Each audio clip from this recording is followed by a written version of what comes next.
আজ আপনি শুনবেন সুকুমার সেনের কাহিনী ভূতের বাতাস, only on Radio Milan 90.4 FM. Do like, share and subscribe our YouTube channel for more audio stories and press the bell icon for notification. বন্ধু ভদ্রার চরিত্রে রীতি, বটেশ্বর গুহগুপ্ত এবং রজকের ভূমিকায় অপূর্ব, কালিদাসের চরিত্রে রথিন, গল্প পাঠে এবং অন্যান্য ভূমিকায় সায়ন, নাট্যরূপ দান এবং পোস্টার ডিজাইনিং চিন্ময়, সমগ্র পরিচালনা এবং ধ্বনি পরিকল্পনা সায়ন। শুরু হচ্ছে সুকুমার সেনের কাহিনী ভূতের বাতাস।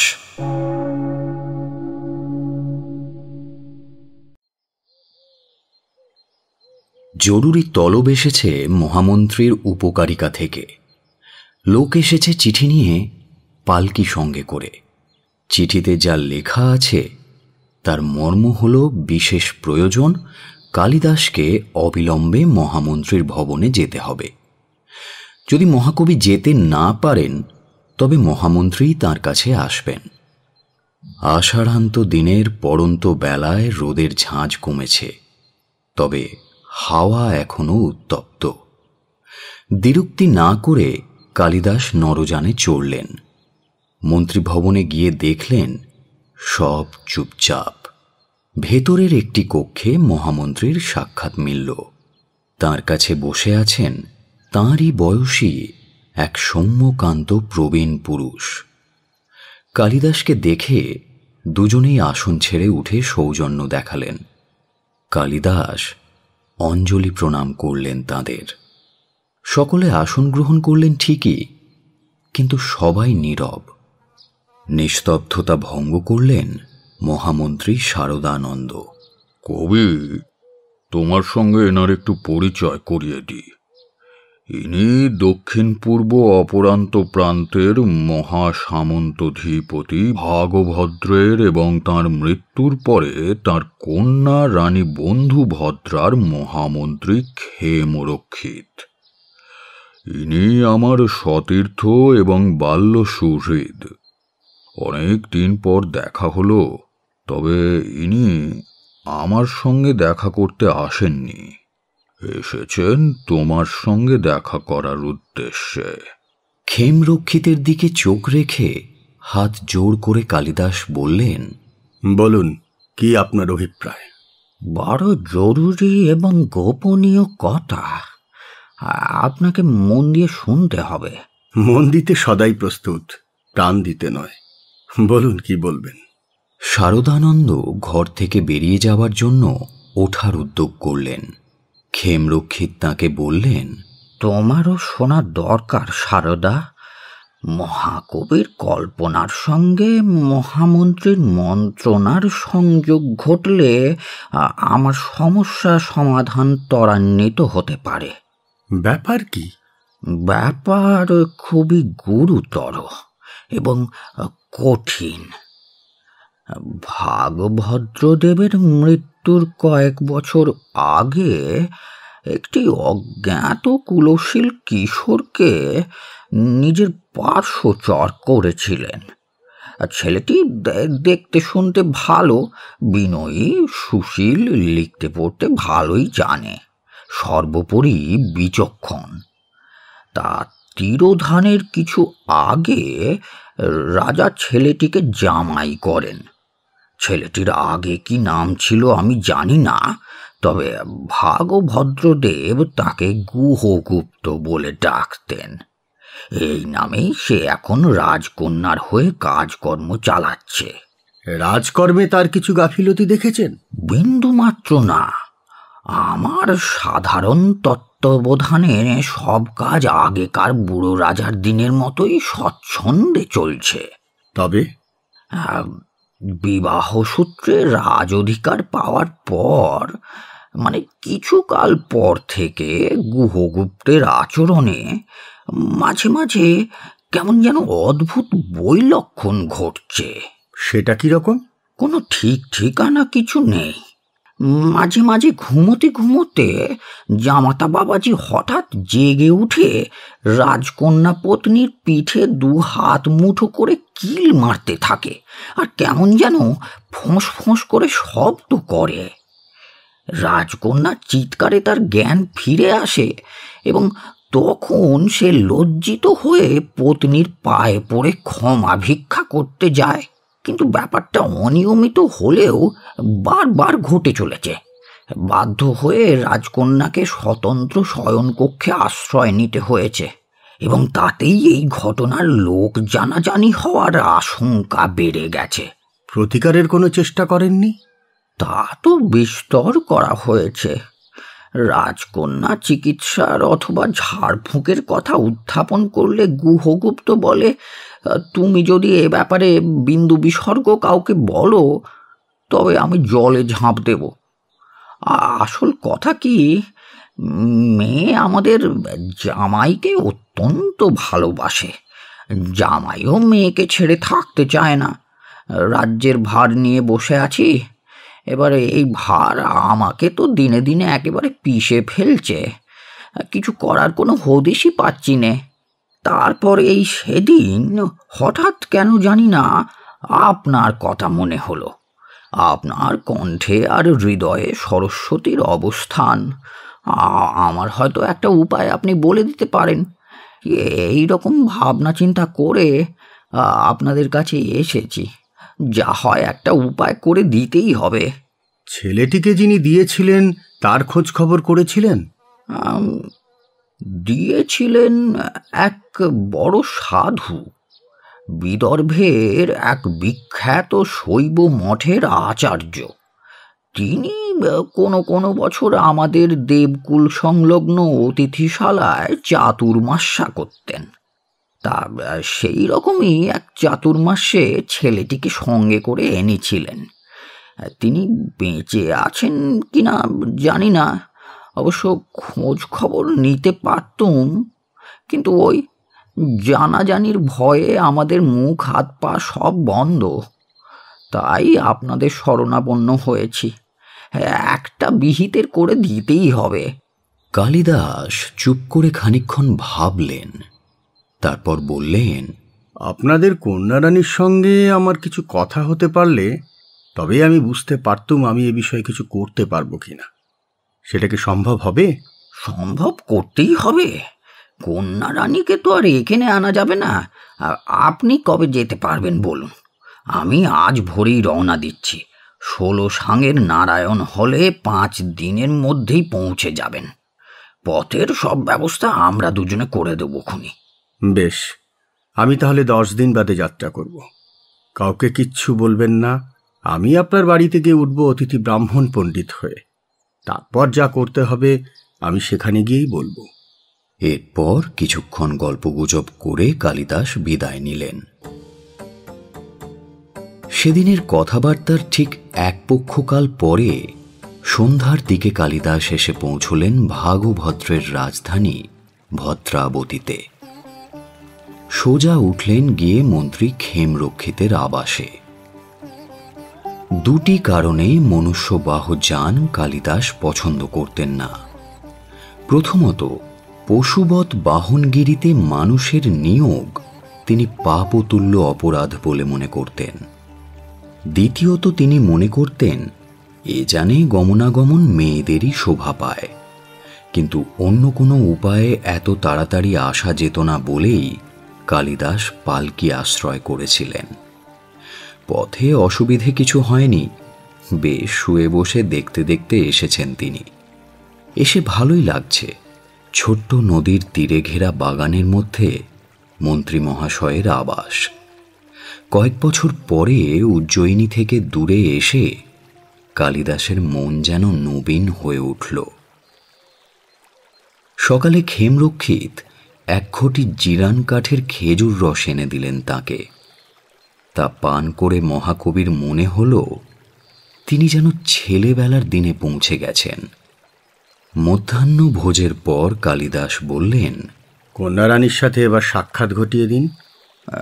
দেখুন, আপনার তো আর রাজবাড়িতে যাওয়া চলবে না।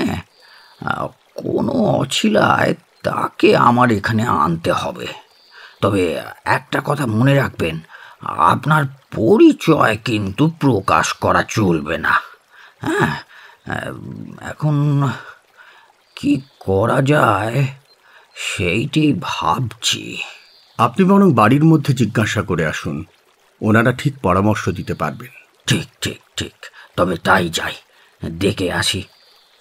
মন্ত্রী মহাশয় বাড়ির ভেতর থেকে ফিরে এসে বললেন, ওনারা বলছেন কাল বাদে পরশু উত্থান একাদশী।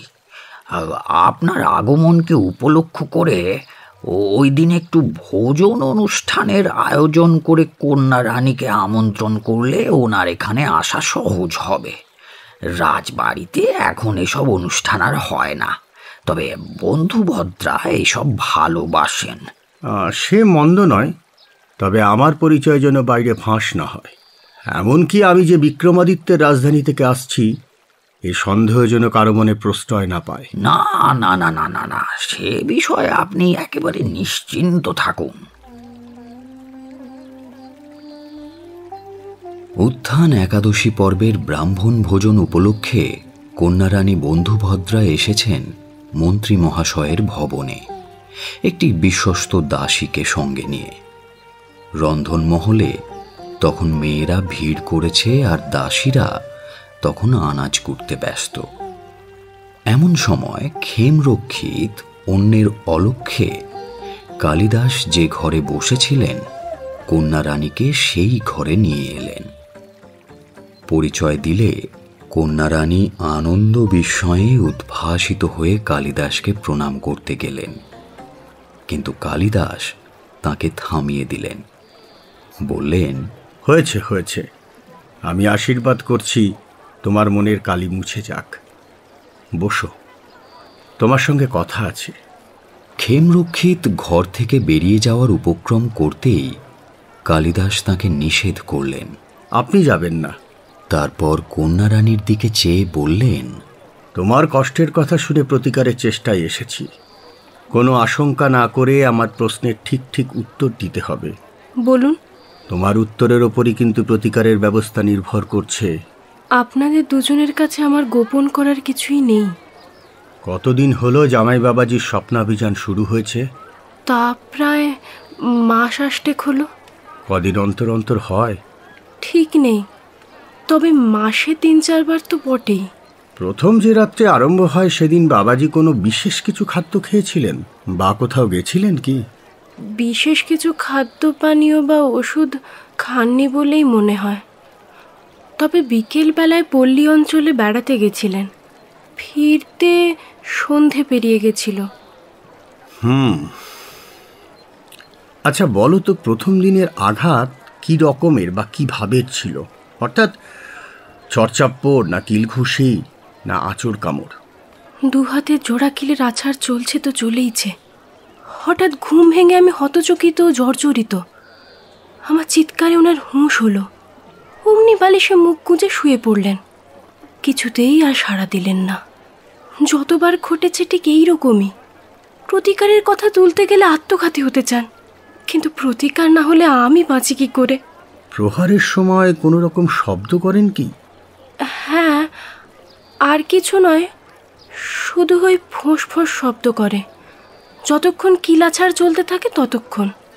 কালিদাস উঠে দাঁড়ালেন। অনেক দুঃখ পেয়েছ, তবে আর বোধহয় পেতে হবে না। মনকে চাঙ্গা করো, দেখি কিছু করতে পারি কিনা। বন্ধুভদ্রা বিনত হয়ে কালিদাসের পদস্পর্শ করল। কালিদাস তার মাথায় হাত রাখলেন। এসো তুমি। ক্ষেমরক্ষিতের সঙ্গে কন্যারানী ভেতরের মহলে চলে গেলেন। একটু পরে ক্ষেমরক্ষিত ফিরে এলে কালিদাস বললেন, আচ্ছা, কতদিন আগে আপনার কর্তা ভাবি জামাই বাবাজিকে পেয়েছিলেন? তা প্রায় 10-12 বছরও হবে। ঠিক ঠিক তারিখ চাই কি? না, তার প্রয়োজন নেই। আচ্ছা, কার কাছে পেয়েছিলেন? মহারুদ্র মঠের আচার্য বটেশ্বর স্বামীর কাছ থেকে। সেবার উনি ভদ্রাবতীতে বর্ষ যাপন করেছিলেন। ছেলেটি সঙ্গেই ছিল। আমাকে কালী মহারুদ্র মঠের উদ্দেশ্যে বেরিয়ে পড়তে হবে। আপনি সব ব্যবস্থা করে দিন। বেশ বেশ বেশ। কয়েকদিন পর মহারুদ্র মঠের অতিথিশালায় কালিদাস গিয়ে হাজির হলেন। আহারের পর কালিদাস মঠস্বামীর সঙ্গে দেখা করতে চাইলেন। সেবক বলল, আগে তিনি তো খুব বৃদ্ধ হয়েছেন, এখন তো কারোর সঙ্গে দেখা করেন না। আমার সঙ্গে দেখা করবেন। তাকে জানাও যে উজ্জয়িনী থেকে কুমার সম্ভবকার এসেছে তার দর্শনার্থী হয়ে। সেবক গিয়ে নিবেদন করল, প্রভু, উজ্জয়িনী থেকে এক ব্যক্তি এসেছেন আপনার দর্শন পেতে। তার নাম কুমার সম্ভবকার। বৃদ্ধ বটেশ্বর স্বামী কাত হয়ে শুয়ে ঝিমোচ্ছিলেন। সেবকের কথা শুনে তিনি আস্তে আস্তে উঠে বসলেন। কুমার সম্ভবকার নয়, কুমার সম্ভবকার কালিদাস। ডাকো ডাকো, তাকে এক্ষুনি ডাকো। কালিদাস এসে বৃদ্ধ সন্ন্যাসীর পদধূলি নিয়ে মাটিতে বসে পড়তে যাচ্ছিলেন।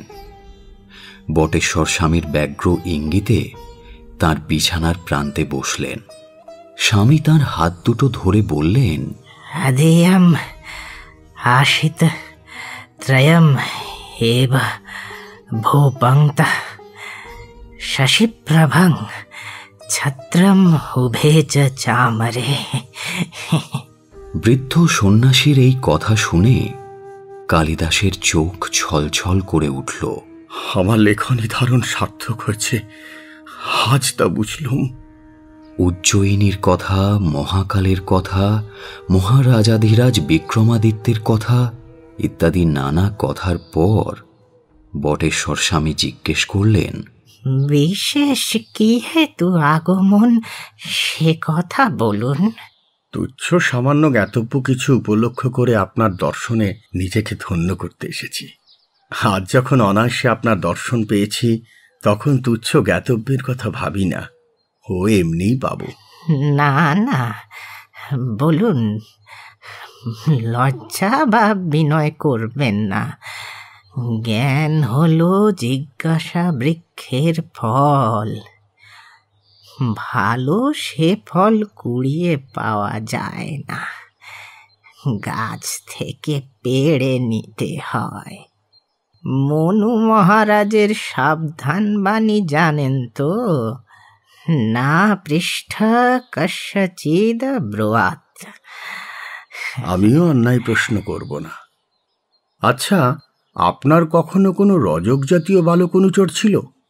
একবার একটি অব্রাহ্মণ ছেলেকে কাছে রেখে কিছু শিখিয়ে পড়িয়েছিলুম, কিন্তু তার জাত কি ছিল তা তো কখনো জিজ্ঞাসা করিনি।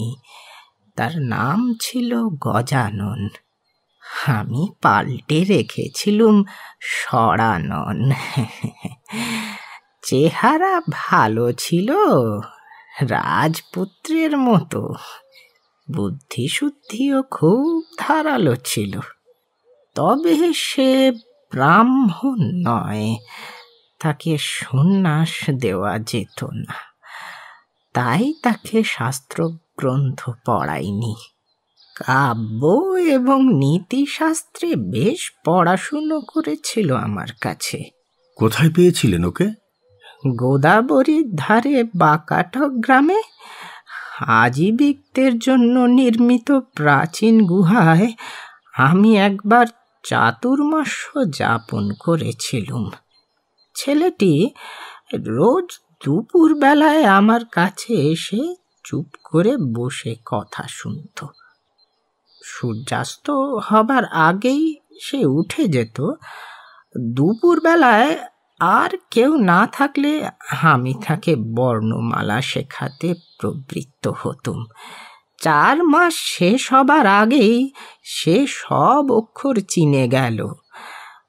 বানান করে সব পড়তে পারত, বানান করে লিখতেও পারত।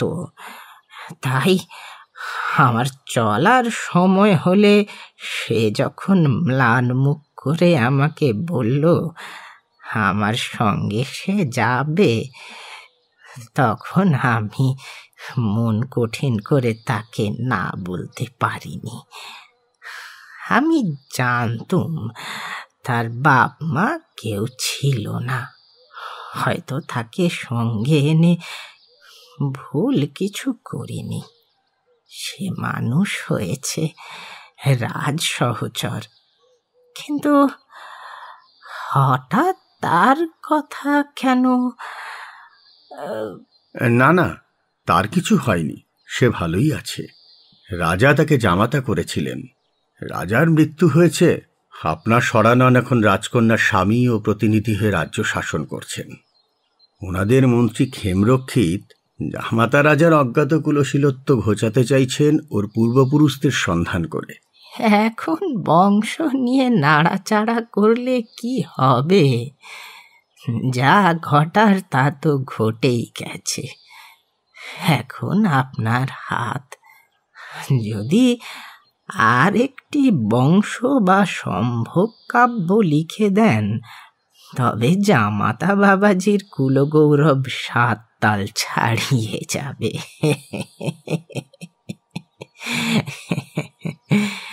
কালিদাসের কণ্ঠ খুলে গেল।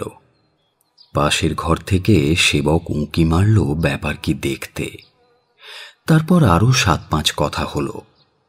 কালিদাস প্রণাম করে বিদায় নিলেন।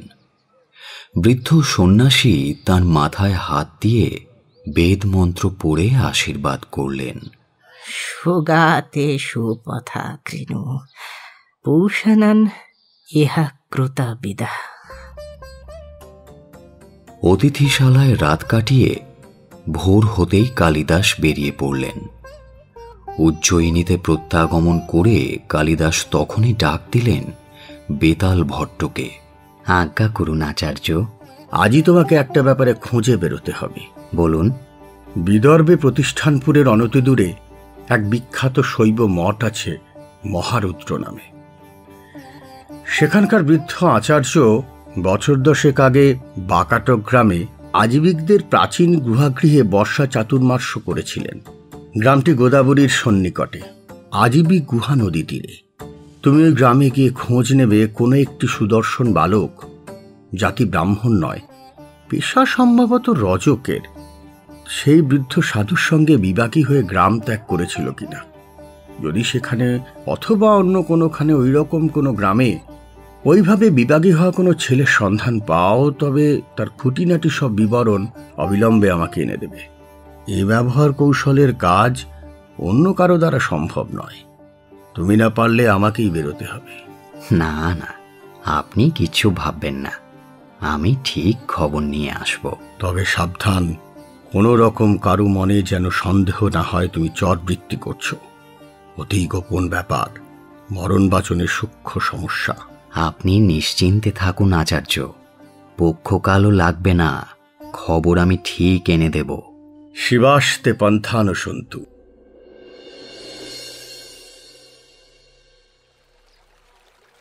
বেলা দ্বীপ্রহর অনেকক্ষণ গড়িয়ে গেছে।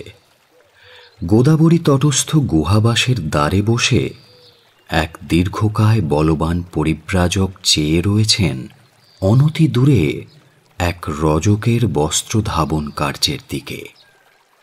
কাপড় কাচা শেষ করে শুকোবার জন্য তা মেলে দিয়ে রজক ধীরে ধীরে গুহাগৃহের ধাপ পেয়ে উঠে এলো। রৌদ্রতাপ থেকে খানিকটা বিশ্রাম দরকার। কাপড় শুকোলেই সে তা গুটিয়ে নিয়ে গ্রামে ফিরে যাবে। উঠেই পরিব্রাজককে দেখে সে বিস্মিত হল। প্রণাম করে বলল, প্রণাম বাবা, এখানে কেউ রয়েছেন আমি তা বুঝতে পারিনি। অনেকক্ষণ ধরে তোমার কাপড় কাচার কৌশল দেখছিলুম। বলছিলাম কি, আপনার ভিক্ষে হয়েছে তো? না না, ভিক্ষা এখনো হয়নি, তবে তার কোনো প্রয়োজনও বোধ করছি না। কাল যেখানে ছিলুম সেখানে ভিক্ষা একটু গুরুতর রকমেরই হয়েছিল।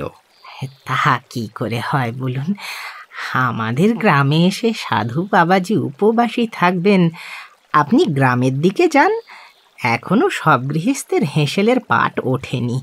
আসুন আসুন, দেরি করবেন না।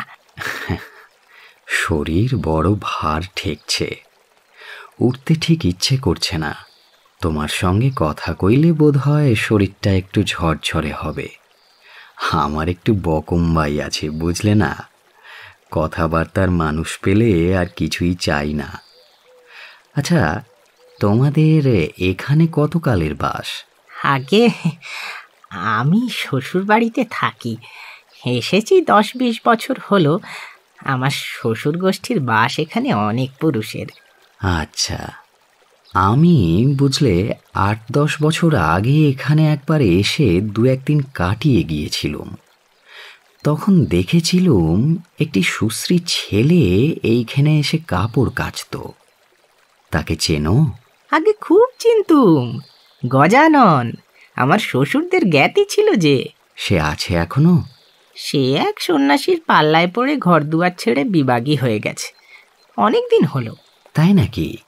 একটু বিস্তারিতভাবে যদি বলতে। আসলে তার বাপ মা ছিল না। বাপ ভালো রজক ছিল, 2টি ভালো গাধা ছিল, নাম দিয়েছিল মদ্দি আর ভদ্দি।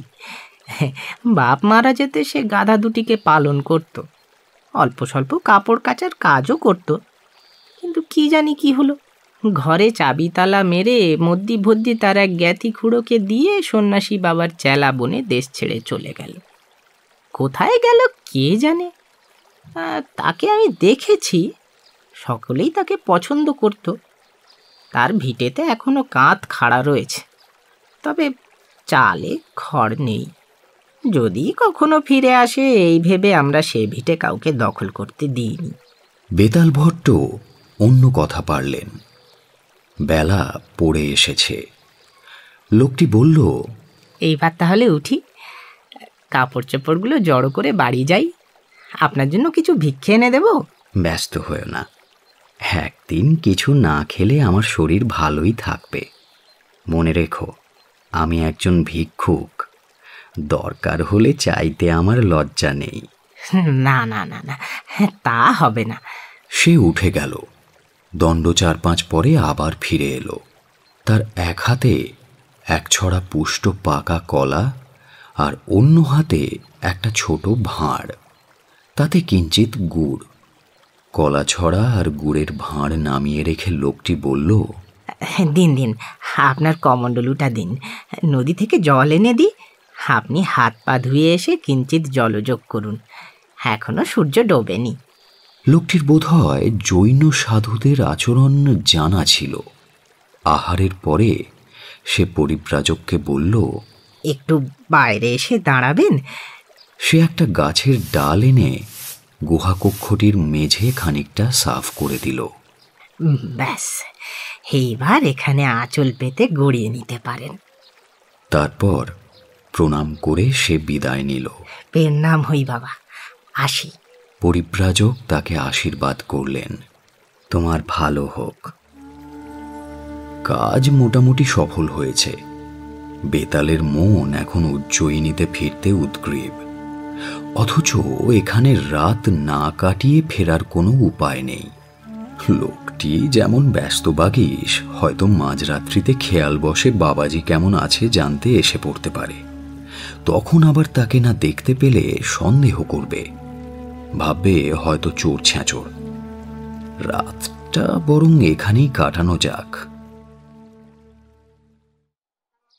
বেতাল ভট্টকে দেখেই কালিদাস জিজ্ঞেস করলেন, খবর পেয়েছ?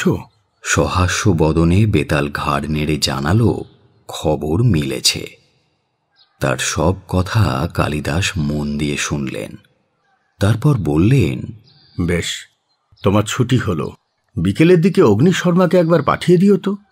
পাঠশালার দ্বারে অর্গল দিয়ে কালিদাস চিঠি লিখতে বসলেন। লিখলেন, অপরান্ত প্রান্ত সিংহাসনা স্বাধিকারাং পট্ট মহাদেবী শ্রী শ্রীমতী বন্ধুভদ্রা রাজশ্রী মাতার করকমলে নিবেদন। বৎসে, রুষ্ট হইও না এই সম্বোধনে। আমার ভাগ্যে সন্তানলাভ যদি ঘটিত, তবে দুহিতা হইলে তোমার বয়সী হইত। তোমাকে আমার না হওয়া কন্যা বলিয়া ভাবিতে ভালো লাগিতেছে। বৃদ্ধকে ক্ষমা করিও। তোমার রাজশ্রী চিরকাল অম্লান থাকুক, সেই পদ্মের একটি পাপড়িতেও যেন হিমস্পর্শ না ঘটে। জামাতা বাবাজির রোগ বিনিশ্চয় করিয়াছি, তাহার গায়ে প্রেতের বাতাস লাগিয়াছে। কোনো রজক যোগিনীর ক্ষেত্রে অথবা তাহার অধিষ্ঠিত গাছের তলায় উনি কিছু অনাচার করিয়া থাকিবেন, সেই অপরাধে অপদেবতা আশ্রয় লইবার সুযোগ পাইয়াছে। তবে চিন্তার কিছু নাই, রোগের প্রতিকার ব্যবস্থা দিতেছি। অব্যর্থ প্রতিকার।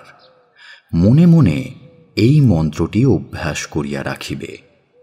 প্রয়োজন হইলেই তৎক্ষণাৎ প্রয়োগ করিতে হইবে, ইহা স্মরণ রাখিও। স্মর বকাটকং গ্রামং স্মর গোদাবরীং নদীম স্মর মদ্রিং চ ভদ্রিং চ স্মর বাস সুয় সুয়। রোগ লক্ষণ প্রকট হইলেই সঙ্গে সঙ্গে রোগীর কানে এই মন্ত্রটি একটিবার জপ করিবে সুস্পষ্টভাবে। তাহাতে তখনই ফল না পাইলে উচ্চস্বরে আর একবার আবৃত্তি করিবে, তখনই ভূত ছাড়িয়া যাইবে। তৃতীয়বার আবৃত্তি করিবার আবশ্যক হইবে না। আর হ্যাঁ, এই মন্ত্র কাহাকেও বলিও না, বলিলে কিন্তু ফল হইবে না। এই পত্র ক্ষেমরক্ষিতকে দেখাইবে, জামাতা বাবাজিকেও দেখাইতে পারো, কিন্তু আর কাহাকেও নয়। মন্ত্র স্মরণ হইলে পত্রখানি নষ্ট করিয়া ফেলিবে এবং মন্ত্রপ্রয়োগের ফলাফল অবশ্যই আমাকে জানাইবে। তুমি পুত্র পৌত্রাদি ক্রমে কল্যাণ পরম্পরা ভোগ করিতে থাকছ, এই প্রার্থনা করি ঈশ্বরের কাছে। ইতি উজ্জয়িনিত্য শ্রী কালিদাস্য, সংবৎসর 24, হেমন্তপক্ষ 6, দিবস 8। পত্রটি চন্দন কাষ্ঠের পাটার মধ্যে রেখে রেশমি সুতোয় বেঁধে মুদ্রাঙ্কিত হল। তার ওপরে ঠিকানা লেখা হল শ্রী শ্রীমতী বন্ধু ভদ্রাপট্ট মহাদেবীর করকমলে। সেটি আরও 2টি বৃহত্তর পাটার মধ্যে বেঁধে দিয়ে শিলবদ্ধ করা হল। এর ওপরে ঠিকানা রইল কুমারোপাদীয় মহামন্ত্রীবর শ্রীযুক্ত ক্ষেম রক্ষিতেন প্রাপ্তব্য। বিকেলে অগ্নিশর্মা এলে চিঠিটি তার হাতে গচ্ছিত করে দিয়ে কালিদাস বললেন, এটি যত শীঘ্র পারো ভদ্রাবতীতে গিয়ে মহামন্ত্রী ক্ষেমরক্ষিতের হাতে দিয়ে এসো। অগ্নিশর্মা চিঠি নিয়ে চলে গেলেন।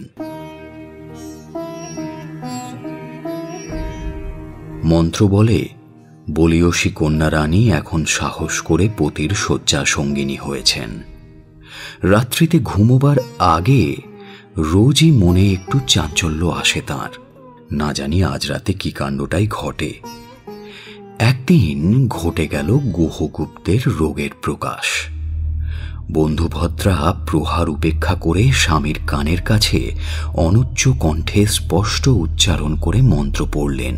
স্মর বকটকং গ্রামং স্মর গদাবরীং নদীম স্মর মদ্রিং চ ভদ্রিং চ স্মর বাস সয়ু সয়ু। শুনেই গুহগুপ্ত একেবারে ঠান্ডা। এক মুহূর্তে মানুষটা কেমন যেন বদলে গেল, যেন বাঘ হঠাৎ করে পোষ মানা কোনো প্রাণী হয়ে গেল। কিছু না বলে বালিশে মুখ গুঁজে শুয়ে রইল সে। বন্ধুভদ্রা তাকে কিছু বলল না। পরদিন সকালে গুহগুপ্ত পত্নীকে বলল, আচ্ছা, কাল রাত্রে যে শ্লোক শোনালে ওটা আমার খুব মনে লেগেছে। কার লেখা বলো তো, কোথায় পেলে? কালিদাসের লেখা, আমায় দিয়েছেন। তোমার উপর ভূতের নজর লেগেছিল, তা কাটাবার জন্য।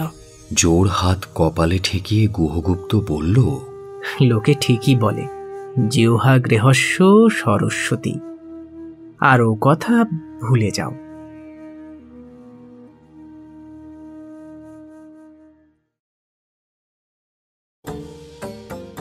এতক্ষণ আপনি শুনছিলেন সুকুমার সেনের কাহিনী ভূতের বাতাস, only on Radio Milan 90.4 FM. Do like, share and subscribe our YouTube channel for more audio stories and press the bell icon for notification.